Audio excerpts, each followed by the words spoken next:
Bienvenue à l'atelier à Saumur, dans mon atelier de fleuriste. Aujourd'hui, nous allons parler des couronnes mortuaires en perles. Juste avant de commencer, je tiens à dire que cette vidéo, c'est le résultat de mes propres recherches sur Internet. En aucun cas, ça signifie que c'est la vérité ou que je dis c'est comme ça et pas autrement. C'est juste, j'ai fait des recherches et voilà ce que j'en ai tiré. Les couronnes mortuaires en perles. Déjà de base, ces couronnes sont faites en perles de verre. Et ça, c'est très important parce que du coup, on retrouve leur origine à Venise, exactement là où les perles de verre étaient fabriquées, c'est-à-dire à Murano. Et donc, on trouve à Venise ces fabriques de perles de verre et à côté de ces fabriques de perles de verre, on trouve des femmes dont le métier est d'enfiler des perles sur des fils. Et ces femmes, on les appelle des... Alors, je ne sais pas parler italien, d'accord? Il n'y a pas de traduction pour ce mot, donc je vais le dire comme on pourrait le lire en français. Ces femmes, on les appelle les impiraresse. Imperarece. Ces femmes, donc, la plupart du temps, femmes au foyer, elles se mettent dehors, devant leur maison, sur leur chaise, pour enfiler des perles, profitant de la lumière du jour pour mieux voir. Et en fait, ça fait des réunions de femmes dans les rues qui enfilent des perles et c'est un peu le club des potins de la ville. Cette tradition de l'enfilage de perles à Venise, en fait, elle va s'exporter en France plus tard. Et on va retrouver ces mêmes femmes, mais en France. Les couronnes mortuaires de perles, elles connaissent leur apogée en France à partir du 19e siècle et jusqu'au milieu du 20e siècle, dans les années 50-60. Exactement, en fait, quand le plastique va arriver dans les années 50, petit à petit, les couronnes de perles vont être délaissées au profit du plastique qui est moins cher et qui fait quand même un joli effet, qui fait de très belles fleurs artificielles. Alors, on retrouve en France des usines de perles. C'est notamment le cas de l'usine de Chauny, dans l'Aisne. Cette usine va produire des perles, va en fait donner ces perles aux femmes qui souhaitent les enfiler. Les femmes enfilent les perles, voire même fabriquent les fleurs selon la commande de l'usine. Puis en fait, l'usine récupère ces commandes et confectionne les couronnes. L'enfilage de perles, c'est une activité qui était principalement réservée pour les femmes, notamment les femmes au foyer. On peut également supposer que c'était une activité que les enfants pouvaient faire. Et on retrouve aussi certains récits qui pourraient indiquer que des prisonniers pouvaient également faire ce travail. C'est notamment le cas de Jean Genet qui écrit dans Notre-Dame des Fleurs. Il écrit alors qu'il est donc enfermé à la prison de Fresnes en 1942. J'ai pu avoir une vingtaine de photographies, je les ai collées avec de la mie de pain mâché au dos du règlement cartonné qui pend au mur. Quelques-unes sont épinglées avec de petits bouts de fil de laiton que m'apporte le contremaître et où je dois enfiler des perles de verre coloriées. Avec ces mêmes perles dont les deux tenues d'à côté font des couronnes mortuaires, j'ai fabriqué pour les plus purement criminels des cadres en forme d'étoiles, etc., etc. Donc là, on voit bien que c'était peut-être effectivement une activité qui était aussi celle des prisonniers. D'ailleurs, l'usine de Chauny a été, pendant la Seconde Guerre mondiale, transformée en camp de travail. Donc, on peut peut-être voir les choses comme ça. Pour ce qui est des magasins qui vendaient les couronnes mortuaires, c'est assez... il y a un peu de tout, je dirais. J'ai retrouvé des photos où on voit bien que les magasins sont spécialisés dans la couronne mortuaire ou dans la fleur et dans la couronne mortuaire, ou alors dans les articles mortuaires en tout genre. On voit que c'est vraiment spécialisé. Mais on trouve aussi des magasins qui sont un peu des bric-à-brac, qui font à la fois de la quincaillerie, qui font du vêtement, qui font des menuiseries par exemple, et qui vont aussi faire de la couronne mortuaire.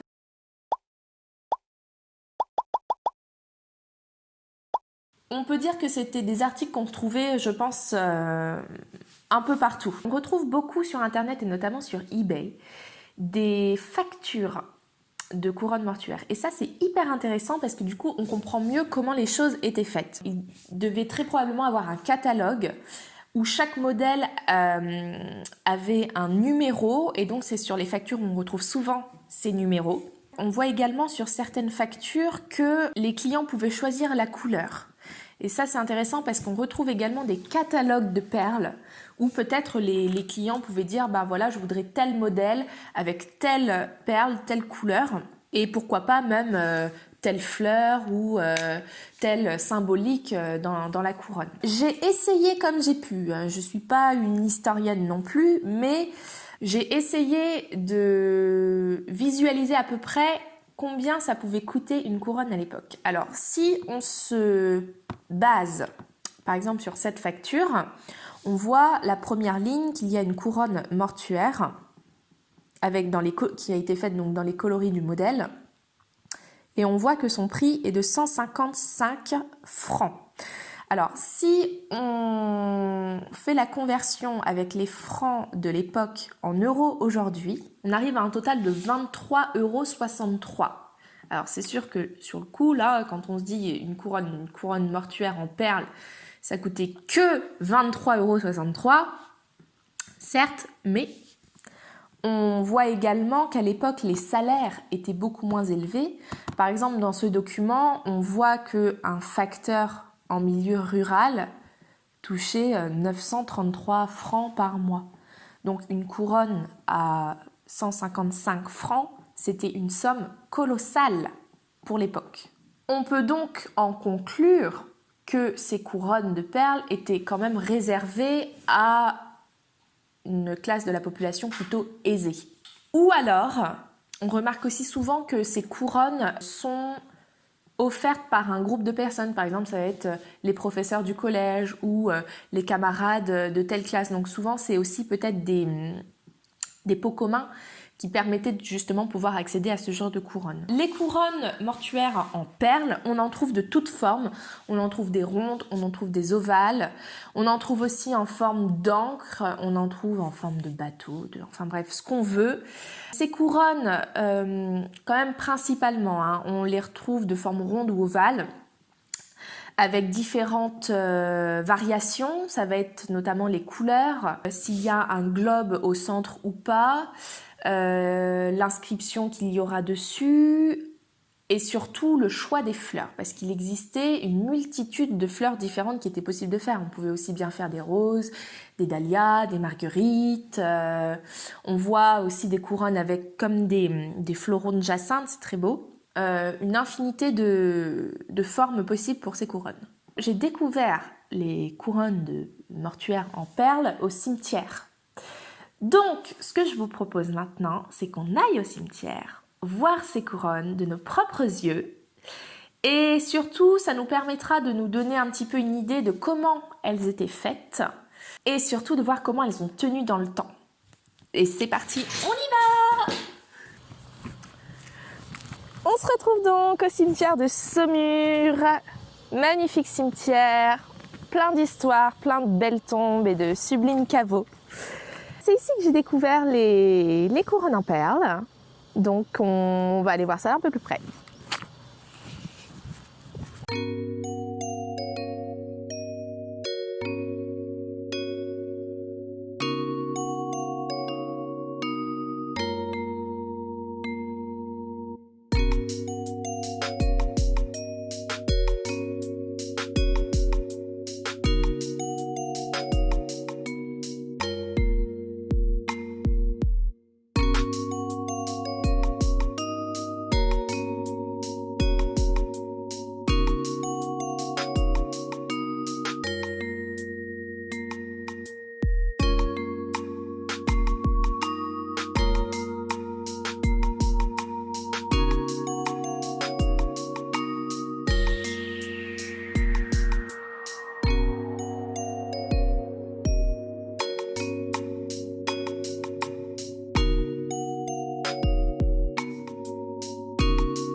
vous avez pu le constater, ces couronnes de perles, on en retrouve aujourd'hui que dans les caveaux qui sont fermés, qui sont clos.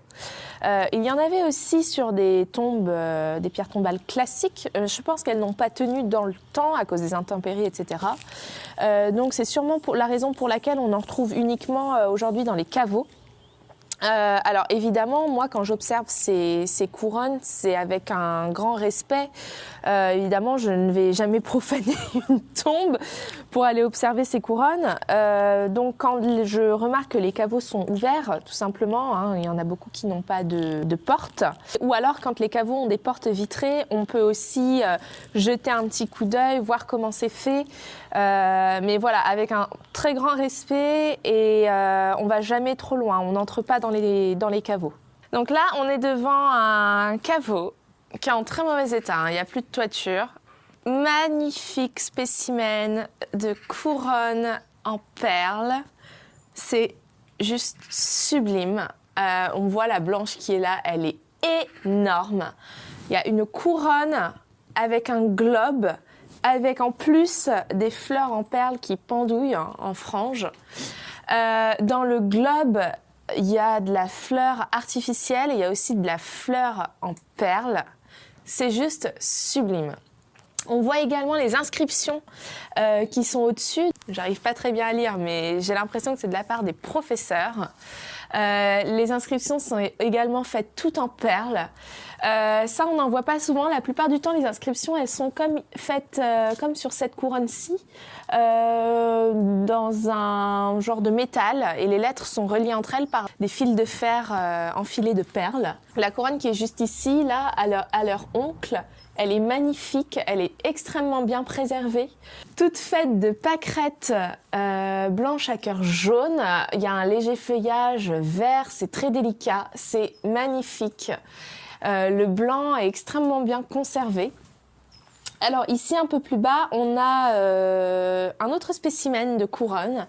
Celui-ci, il est dans un bien moins bon état. On voit qu'il y a eu de la casse, hein, mais néanmoins, il y a quand même des choses à voir. Donc on peut supposer que ce serait peut-être des fleurs de dahlia, par exemple, avec certaines dans des tons violines, certaines dans des teintes plus roses. C'est magnifique parce qu'en fait, on voit que chaque pétale a différentes couleurs, en fait. Toutes les fleurs sont faites en perles de rocaille, donc ils sont enfilés sur des tiges de fer, puis après les tiges de fer en fait sont façonnées pour donner la forme d'une fleur. Alors on voit les fils de fer ont cassé à certains endroits et c'est pour ça que malheureusement en fait que les couronnes sont parfois en moins bon état. Là, donc, il y avait une feuille qui était tombée au pied, donc je me suis permise de la ramasser. Donc là, on voit très bien que c'est quand même assez rigide. Bon, c'est même très cassant, hein. Les fils c'était des fils de fer, donc ils ont rouillé. Donc en fait, ils ont très mal vieilli. Malheureusement, ils sont très cassants, mais on voit que la perle, elle a pas bougé. C'est magnifique. Alors là, on voit également une petite violette, ce qu'on pourrait... Je pense que ça voulait être une petite violette. En fait, il y en a plein sur cette grosse couronne là, plutôt sur le bas. Et également, ça c'est magnifique. Là, on voit la technique.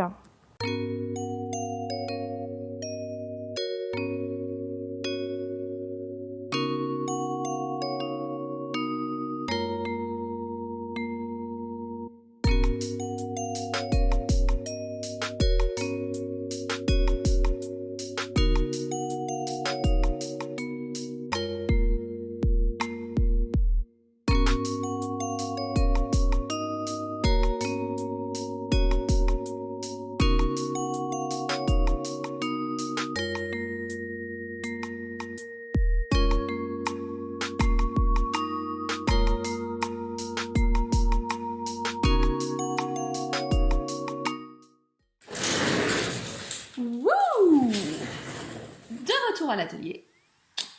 C'était très enrichissant, très intéressant. On a vu des superbes couronnes. C'était magnifique. Rien de plus à dire. On voit quand même que ça n'a pas très bien tenu dans le temps. Pas les perles, les fils de fer qui ont rouillé en fait, qui ont fait que ça a un petit peu explosé tout ça. Maintenant qu'on a vu comment tout ça a été fait, nous allons tenter, ici même à l'atelier, de reproduire non pas une couronne, parce que On ne veut pas y passer non plus 15 ans. Mais une fleur, une feuille, quelque chose. On voit un petit peu comment c'était fait et comment et le temps que ça pouvait peut-être prendre. Alors, avant cela, j'ai quand même fait un petit peu mes recherches sur Internet pour voir s'il n'y avait pas une technique pour aller plus vite. Et j'ai trouvé que les enfileuses de perles, elles avaient quand même 2-3 tours dans leur sac. Alors, on retrouve notamment 2 techniques principales pour enfiler des perles le plus rapidement possible. Premièrement, le moulin à perles ou saladier à perles. Qui facilitait l'enfilage des perles, c'était en fait tout simplement un saladier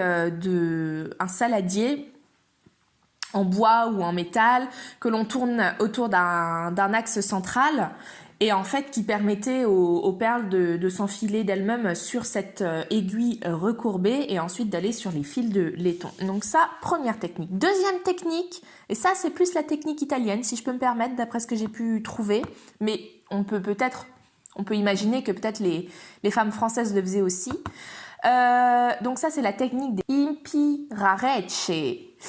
On voit en fait elles ont une quinzaine d'aiguilles dans la main et en fait elles viennent planter leurs aiguilles dans un tas de perles et en fait petit à petit les perles s'enfilent.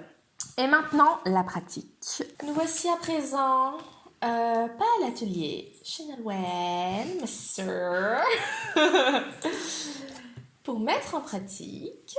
Alors je pense que on va surtout se baser sur ce livre que j'ai trouvé chez Emmaüs. Pour ce qui est des fils de fer Nolwenn, je t'ai fait un petit panel. Nous avons ici du fil de fer en tige.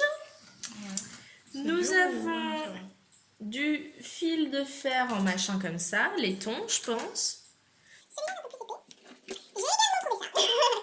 Nous avons aussi cette chose. Ainsi que cette chose que nous avons également depuis l'âge de 7 ans et demi. Il y avait aussi couleur tigre. J'ai pas compris. J'ai ramené du fil bouillon, c'est jamais. Et j'ai trouvé ça, mais on ne sait pas du fil de fer. Moi, je partirais sur une feuille, comme ça, là. Tu mets tes perles sur ta tige. Ensuite, tu enfiles sur un fil souple. Tu vois, Ouais. elle dit environ 1 mètre de perles pour une feuille. C'est énorme. C'est un truc de fou. Et en fait, après, donc, les perles que tu as mis sur ton fil central, ça sera celle-là. Ceux-là, ils ressemblent à ceux qu'on a Ceux-là, vus oui. dans au cimetière.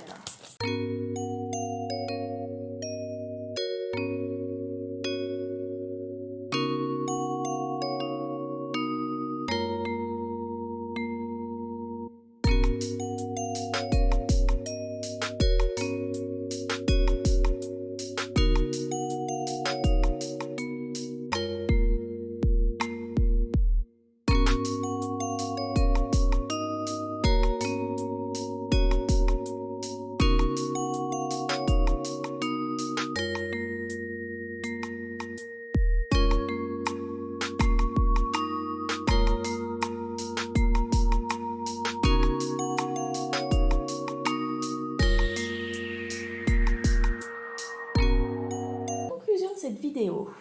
Bon, déjà, on s'est bien rendu compte un peu du... Je pense qu'il y a de quoi avoir mal au cou à la fin de la journée quand même. Hein. Je pense que c'était quand même assez laborieux comme travail. De toute façon, si c'était fait par des femmes ou par des prisonniers, c'est que c'était laborieux. Je dis ça, ça passe comme ça. Moi, j'ai adoré faire ça. De toute façon, j'ai toujours adoré enfiler des perles. Donc ça, c'est un peu mon truc. J'espère que cette vidéo vous a plu, que ça vous aura peut-être donné envie de faire des fleurs en perles aussi ou d'aller explorer vos cimetières. Je sais que des couronnes de perles, il y en a un petit peu partout en France, surtout dans la région de la Loire et enfin Maine-et-Loire, dans les régions de la Loire et dans le sud de la France, mais je pense qu'on peut en trouver partout. À la prochaine, bye bye.